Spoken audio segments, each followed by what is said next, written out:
stood up at press conferences and talked tough about Vladimir Putin, and then Putin invaded Ukraine and destroyed a significant chunk of the country. The path to peace and the path to prosperity is maybe engaging in diplomacy. We tried the pathway of Joe Biden of thumping our chest and pretending that the President of the United States' words mattered more than the President of the United States' actions. What makes America a good country is America engaging in diplomacy. That's what President Trump is doing. Can I ask you? Sure. Yeah? Yeah. Okay. So he occupied our parts, big parts of Ukraine, part of East and Crimea. So he occupied it on 2014.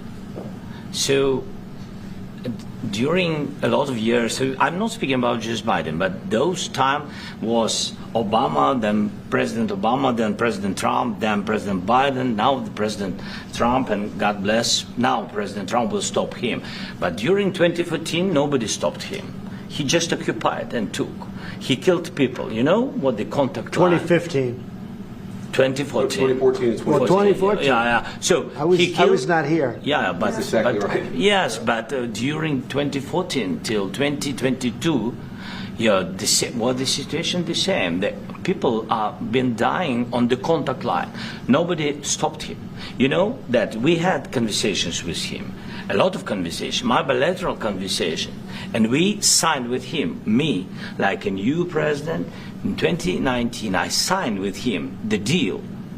I signed with him, Macron and Merkel, we signed ceasefire. Ceasefire, all of them told me that he will never go. We signed him with gas contract. Yes, but after that, he broken the ceasefire. He killed our people and he didn't exchange prisoners. We signed the exchange of prisoners, but he didn't do it. What kind of diplomacy, JD, you are speaking about? What do you mean? I'm talking about the kind of diplomacy that's going to end the destruction of your country. Yes, but if you Mr. are not President, strong... Mr. President, with respect, I think it's disrespectful for you to come into the Oval Office and try to litigate this in front of the American media. Right now, you guys are going around and forcing conscripts to the front lines because you have manpower problems. You should be thanking the President for trying to bring an end to this conflict. Have you ever been to Ukraine that you say what problems we have? I have been to. Come once. I've actually watched and seen the stories, and I know what happens is you bring people, you bring them on a propaganda tour, Mr. President. Do you disagree that you've had problems bringing people into your military? We have problems. And do you think that it's respectful to come to the Oval Office of the United States of America and attack the administration that is trying to prevent the destruction of your country? A lot of questions. Let's start from the beginning. Sure. First of all, during the war, everybody has problems, even you, but you have nice ocean and don't feel now, but you will feel it in the future. God bless. You don't know that. God bless. You God bless. You will not have a war. Don't tell us what we're going to feel. We're trying to solve a problem. Don't tell us what we're going to feel. I'm not telling you. Because you're in no position to dictate that. That's Remember exactly this. I'm not You're in no position to dictate what we're going to feel. We're going to feel very good. You will feel influence. We're going to feel very good and very strong. You will feel influence. You're right now not in a very good position. You've allowed yourself to be in a very bad position, and he happens to be right about it. From the very beginning of the war, you're not in a good position. You don't have the cards right now.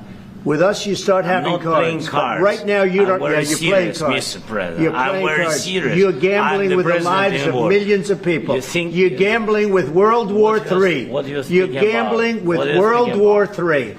And what you're doing is very disrespectful to the country, this country. It's back to you. Far more than a lot of people said they should have. Have you said thank you once? A lot of times. No, in this even entire today, meeting, you said thank you. Even today. You went to Pennsylvania and campaigned for the opposition in October. Offer some words of appreciation for the United States of America and the president who's trying to save your country.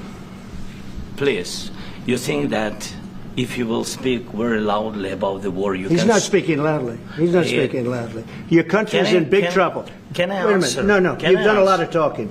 Your country is in big trouble. I know. You're not winning. I know. You're not winning this. you have a damn good chance of coming out okay because of us. Mr. President, we are staying in our country, staying strong from the very beginning of the war. We've been alone, and we are thankful. I said thanks you haven't in been this alone. cabinet, you and haven't not been only alone. in this cabinet. We gave you, through the stupid president, $350 billion. You voted we gave for you your military president. equipment, You and you voted men for are your brave, president. but they had to use our military. What about if you didn't have our military equipment, you invited if me you to didn't speak. have our military equipment, this war would have been over in 2 weeks. In 3 days, I heard it from Putin. In 3 days, this is something maybe new. less. In 2 weeks, of course, yes. It's going to be a very hard thing to do business like this. I tell you. Just say thank you. I said a lot of times thank you to American people. Accept that there are disagreements, and let's go litigate those disagreements rather than trying to fight it out in the American media when you're wrong. We know that you're wrong. But you see, I think it's good for the American people to see what's going on over here. I think it's very important. That's why I kept this going so long. You have to be thankful. You don't have the cards. Thankful. You're buried there. Your people are dying. You're running low on soldiers. Listen, you're running low on soldiers. It would be a damn good thing. And then you tell us, I don't want a ceasefire. I don't want a ceasefire. I want to go and I want this. Look.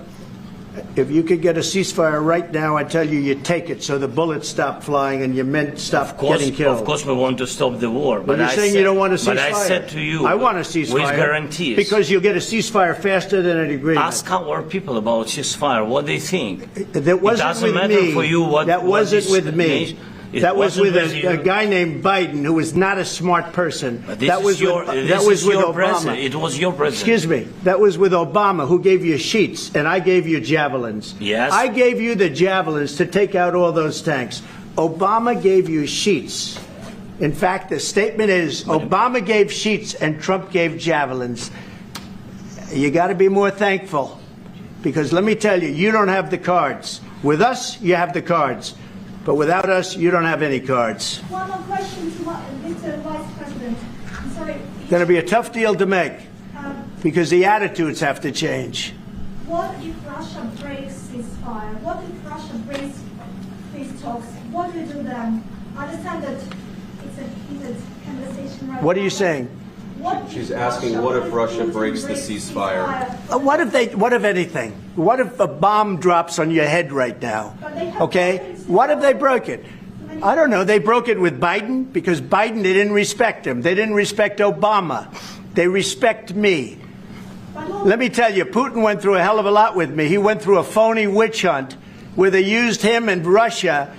Russia. You ever hear of that deal? That was a phony Hunter Biden, Joe Biden scam. Hillary Clinton, Shifty Adam Schiff. It was a Democrat scam. And he had to go through that. And he did go through it. We didn't end up in a war. And he went through it. He was accused of all that stuff. He had nothing to do with it. It came out of Hunter Biden's bathroom. It came out of Hunter Biden's bedroom. It was disgusting. And then they said, oh, the laptop from hell was made by Russia. The 51 agents. The whole thing was a scam. And he had to put up with that. He was being accused of all that stuff. All I can say is this.